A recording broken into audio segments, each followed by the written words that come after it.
அனைவருக்கும் என்னுடைய அன்பு வணக்கம். கணவன் தன் மனைவியிடம் தப்பித்தவறி கூட கேட்கக்கூடாத 9 வார்த்தைகள். இந்த 9 வார்த்தைகள் கணவன் தன் மனைவியிடம் கேட்டாங்க அப்படின்னா, அவங்களுக்குள்ள இருக்கக்கூடிய அன்பு அந்த ஒரு நொடியிலிருந்து குறையும். அது நாளடைவில அவங்களுக்குள்ள விவாகரத்தை ஏற்படுத்திடும். சில நேரங்களில கள்ள தொடர்பு கூட வருவதற்கு வாய்ப்பை அது உருவாக்கும். நான் உங்கள் சீனிவாசன் தமிழ்ச்செல்விமணி. கணவன் தன் மனைவியிடம் கேட்கக்கூடாத விஷயங்கள் என்ன? அதை பத்தின பல்வேறு சுவாரஸ்யமான தகவலை இந்த வீடியோவில் தெரிஞ்சுக்க போகிறோம். வீடியோவை ஸ்கிப் பண்ணாமல் கடைசி வரைக்கும் பாருங்கள். இதுவரைக்கும் இந்த சேனல் நீங்கள் சப்ஸ்கிரைப் பண்ணாமல் இருந்தீங்கன்னா உடனே சப்ஸ்கிரைப் பண்ணுங்கள். மேலும் பக்கத்தில் ஒரு பெல் ஐக்கான் இருக்கும், அந்த பெல் ஐக்கானும் ப்ரெஸ் பண்ணுங்கள். நான் கொடுக்குற ஒவ்வொரு வீடியோவும் உங்களுக்கு உடனடியாக நோட்டிஃபிகேஷனாக வந்துடும். ஒவ்வொரு மனிதனுக்கும் ஆணாக இருந்தாலும் சரி, பெண்ணாக இருந்தாலும் சரி, திருமணம் தான் அவனுடைய வாழ்க்கையை முழுமை பெறுவதற்கான ஒரு விஷயம் அப்படின்னு சொல்லலாம். திருமணம் ஆன பிறகு தான் அவனுக்குள்ளே இருக்கக்கூடிய உண்மையான சுயரூபம் வெளியே வரும். அது நல்ல விஷயமாகவும் இருக்கலாம், கெட்ட விஷயமாகவும் இருக்கலாம், சில நேரங்களில் அசிங்கமான குணமாகவும் இருக்கலாம். அந்த திருமணம் தான் ஒவ்வொரு மனிதனையும் வாழ்க்கையில் முழுமை பெற செய்கிறது. கணவன் மனைவி உறவில் ஒரு கணவன் தன் மனைவியிடம் கேட்கக்கூடாத 9 விதமான விஷயங்கள். இதை கேட்கும்போது தான் அந்த தருணத்திலிருந்து அவங்களுக்குள்ளே இருக்கக்கூடிய அந்யுன்யம் குறைந்து டைவர்ஸ், மேலும் கள்ளத்தொடர்பு அப்படின்னு நாளடைவில் கொலை, தற்கொலை அப்படின்னு விபரீதமான முடிவுகளை போய் அது சந்திக்கும். முதல் விஷயமாக, கணவன் மனைவிக்கிடையே மனைவி ஹவுஸ் ஒய்ஃபாக இருக்காங்க, கணவன் வேலைக்கு போகிறாங்க. கணவன் வேலைக்கு போயிட்டு வீட்டுக்கு தேவையான பொருளாதார விஷயத்தை சரி கட்டுறாரு. ஒரு மனைவி வீட்டிலே இருந்து கணவன் குழந்தைகளுடைய ஆரோக்கியத்தையும் வீட்டினுடைய நிம்மதியையும் சமநிலையும் மெயின்டைன் பண்ணுறாங்க. கணவன் எந்த அளவுக்கு வெளியே போயிட்டு பல்வேறு விதமான பிரச்சனைகளை சமாளிச்சுட்டு வீட்டுக்கு தேவையான பொருளாதாரத்தை சரி கட்டுறாங்களோ, அந்த அளவுக்கு சமமான பலுவுடன், வேலையுடன், மனவேதனையுடன் ஒரு மனைவி வீட்டுக்குள் இருந்தே சமாளிக்கிறாங்க. இந்த ஒரு சூழ்நிலையை ஒரு கணவன் புரிஞ்சிக்காம, நீ வீட்டில் சும்மா தானே இருக்கிற அப்படின்னு சொல்லக்கூடிய ஒரு வார்த்தை, கஷ்டப்பட்டு வீட்டுக்குள்ளே இருந்து வேலைக்கு போகாமல் எல்லா பிரச்சனைகளும் சமாளிக்கக்கூடிய மனைவிக்கு மிகப்பெரிய வழியை அது கொடுக்கும். ஆண்கள் வெளியே போயிட்டு சம்பாரிச்சிட்டு வீட்டுக்கு கொண்டு வராங்க, பெண்கள் நீங்கள் வீட்டுக்குள்ளே தானே இருக்கிறீங்க அப்படின்னு நினைக்கக்கூடிய அந்த ஒரு மேலோட்டமான ஒரு நினைப்பு பெண்களை மேலும் மேலும் அது காயப்படுத்தும். நீங்கள் எந்த அளவுக்கு வெளியே போய் சம்பாதிக்கிறீங்களோ அதே அளவு கஷ்டத்தையும் மனவேதனையும் வீட்டுக்குள்ளே இருந்து அவங்க சமாளிக்கிறாங்க. அந்த கஷ்டத்தையும் மனவேதனையும் இங்கே புரிஞ்சு நடந்துக்கணும். அதை தவிர்த்து நீ வீட்டில் சும்மா தான் இருக்கிற அப்படின்னு சொல்லக்கூடிய வார்த்தை உங்களுக்கிடையே இருக்கக்கூடிய அன்பையும் பாசத்தையும் நாளடைவில் அது குறைச்சிடும். இரண்டாவது ஒரு விஷயமாக, இந்த உலகத்தில் இருக்கக்கூடிய ஒவ்வொரு மனிதர்களுமே, ஆணும் சரி பெண்ணும் சரி, தான் செய்கின்ற வேலைக்கு சின்ன அளவு ஒரு பாராட்டு கிடைக்காதா அப்படின்னு ஏங்குவாங்க. அதே போல் நம்மளை யாராவது கேரிங் பண்ண மாட்டாங்களா அப்படின்னு எதிர்பார்ப்பாங்க.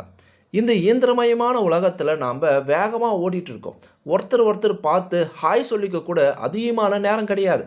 அப்படி இருக்கும்போது குடும்பத்தில் இருக்கக்கூடிய ஒரு பெண் மனைவியானவள் தன் குழந்தைகளுக்காகவும் தன் கணவனுக்காகவும் தன்னுடைய அனைத்து ஆசைகளையும் தூக்கி போட்டுட்டு பயங்கரமாக வேலை செய்வாங்க, பயங்கரமாக கஷ்டப்பட்டு சப்போர்ட் பண்ணுவாங்க. அவங்க செய்யக்கூடிய சின்ன சின்ன வேலைகளுக்கு தன் கணவனிடம் பாராட்டு கிடைக்காதா அப்படின்னு எதிர்பார்க்கக்கூடிய ஒரு ஏக்கம். அவங்க உடம்பு சரியில்லாமல் இருக்கும்போது எப்படி இருக்கிற அப்படின்னு சொல்லக்கூடிய ஒரு வார்த்தையை அவங்க ரொம்ப எதிர்பார்ப்பாங்க. சின்ன சின்ன விஷயத்துக்கு நீங்கள் பாராட்டாமல் குறை சொல்லிகிட்டே இருக்கீங்க. எப்பயாவது நீங்கள் சாப்பிட்டீங்களா, தூங்குனீங்களா அப்படின்னு கேட்க மாட்டீங்களா அப்படின்னு ஒரு எதிர்பார்ப்பை ரொம்ப அதிகப்படுத்துறீங்க. இதை உங்களுக்கு பதிலாக வேற ஒருத்தர் கேட்குறாங்கன்னு வச்சுக்கோங்களேன். அது சோஷியல் மீடியாவிலிருந்து ஒரு நபராக இருக்கலாம், அல்லது கடந்த காலத்தில் இருக்கக்கூடிய ஒரு நட்பாக இருக்கலாம், அல்லது வீட்டுக்கு வெளியே இருக்கக்கூடிய ஒரு பக்கத்தை விட்டு நபராக இருக்கலாம். இதுபோல் கணவன் இல்லாத உறவுகள் மனைவியிடம் சொல்லக்கூடிய சின்ன சின்ன பாராட்டுகள், சின்ன சின்ன கேரிங்கான வார்த்தைகள் கணவன் மனைவிக்கிடையே பிரிவையும் பிரச்சனையும் ஏற்படுத்தும். இது நாளடைவில் அந்த மனைவியை கள்ள தொடர்புக்கு தள்ளவும் வாய்ப்பு இருக்குது. இதனால் கணவன் தன் மனைவியிடம் அவங்க செய்யக்கூடிய சின்ன சின்ன விஷயங்களை பாராட்டணும், குறை சொல்லக்கூடாது. அதே போல் அவங்களுக்கு உடம்பு சரியில்லை அப்படின்னா, எப்படி இருக்க, நேரத்துக்கு சாப்பிடு, தூங்குடு, மருந்து எடுத்துக்க அப்படின்னு சொல்லி கேரிங்காக பேசணும். மூணாவது ஒரு விஷயமாக, ஹவுஸ் ஒய்ஃப், அதுவும் ஜாயின்ட் ஃபேமிலியாக இருக்கக்கூடிய நபர்கள் கூட்டு குடும்பத்தில் இல்லாமல் தனியாக நகர்ப்புறங்களில் வாழக்கூடிய குடும்பங்களில் ஹவுஸ் ஒய்ஃபாக இருக்கும்போது அவங்க பெரும்பாலும் வீட்டை விட்டு வெளியவே போக மாட்டாங்க. அக்கம் பக்கத்தில் இருக்கக்கூடிய நபர்களிடம் பேச மாட்டாங்க. அப்படி தனிமையிலே இருக்கக்கூடிய குடும்ப பெண்களுக்கு தன்னை சுற்றி இருக்கக்கூடிய விஷயங்கள் மீது இருக்கக்கூடிய நாலேஜ் குறையும். மேலும் அவங்களுக்கு பயம், கவலைகள் அதிகரிக்கும். எமோஷ்னலாக அவங்க ரொம்பவும் அஃபெக்ட் ஆவாங்க. அப்படி இருக்கும்போது கணவன் தன் மனைவிக்கு நம்பிக்கையும் தைரியத்தையும் கான்ஃபிடன்ட் கொடுக்குற மாதிரி பேசணும்.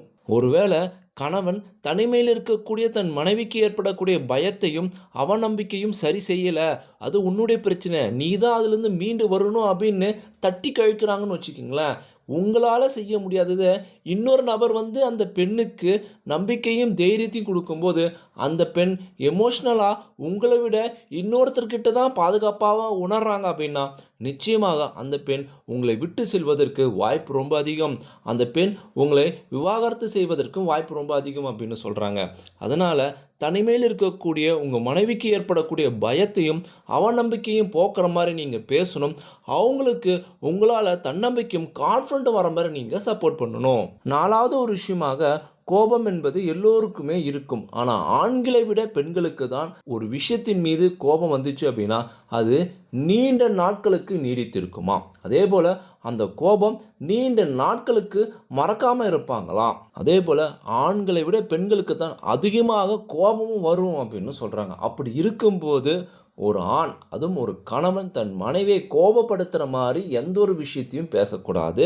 அதனால் அந்த ஒரு விஷயத்தை அவங்க ரொம்ப நாளைக்கு ஞாபகமும் வச்சுக்குவாங்க. ரொம்ப நாளைக்கு அந்த கோபமும் நிலைத்திருக்கும். அதே போல் ஆண்களை விட பெண்களுக்கு தான் அதிகமாக கோபமும் வரும்.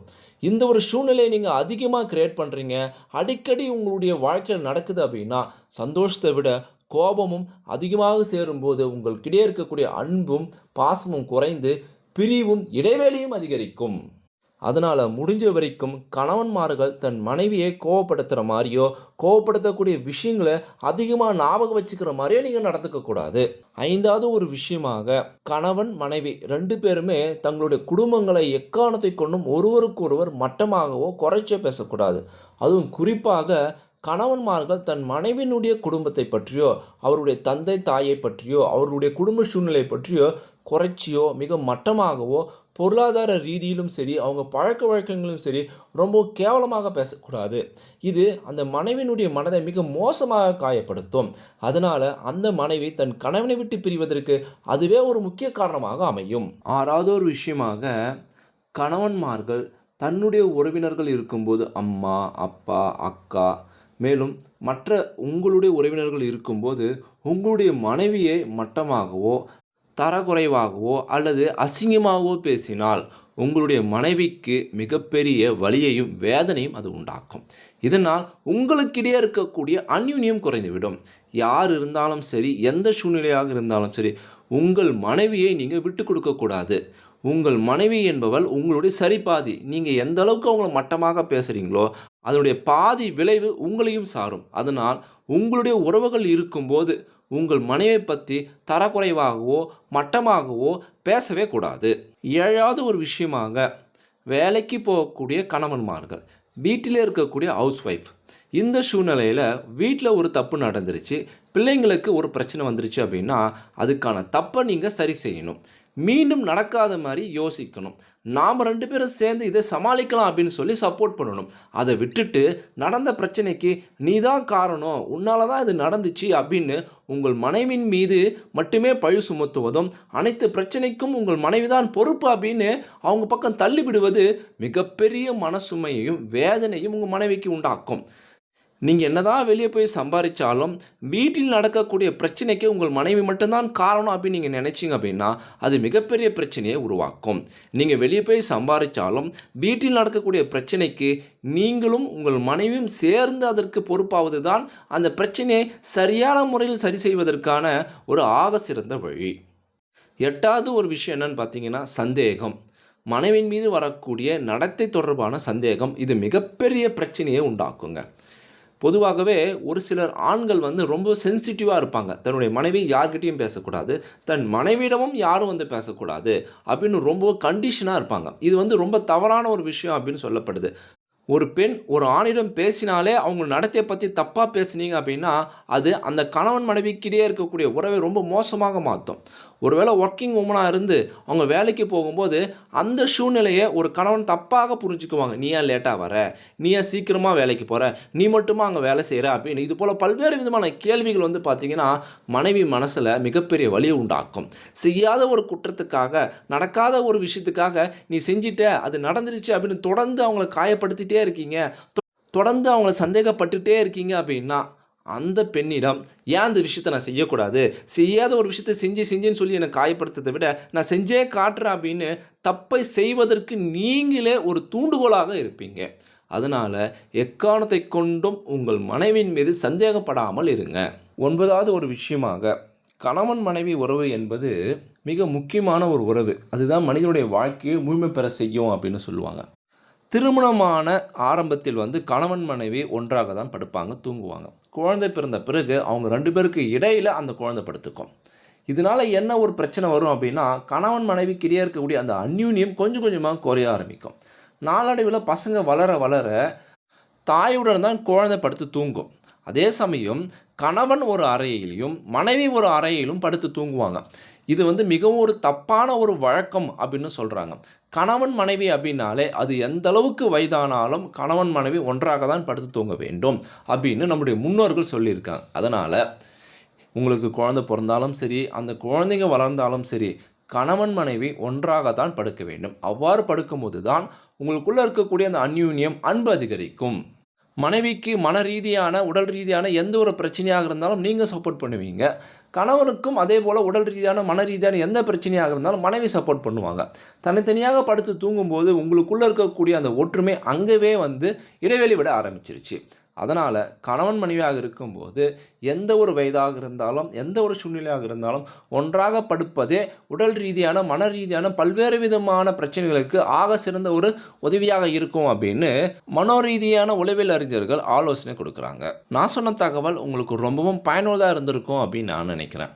இந்த வீடியோ பற்றி உங்களுடைய கருத்துக்கள் என்ன, உங்கள் கணவன்மார்கள் உங்களை எப்படி நடத்துகிறாங்க, உங்கள் மனைவி நீங்கள் எப்படி நடத்துகிறீங்க அப்படின்னு மறக்காமல் கமெண்ட் பாக்ஸில் கமெண்ட் பண்ணுங்கள். இந்த வீடியோவை அனைவருக்கும் ஷேர் பண்ணுங்கள். நம்மளுடைய தமிழ் டெக்னாலஜி இந்த சேனலை சப்ஸ்கிரைப் பண்ணுங்கள், லைக் பண்ணுங்கள். மீண்டும் அடுத்த ஒரு சுவாரஸ்யமான சந்திப்போம். தேங்க்யூ ஃபார் வாட்சிங்.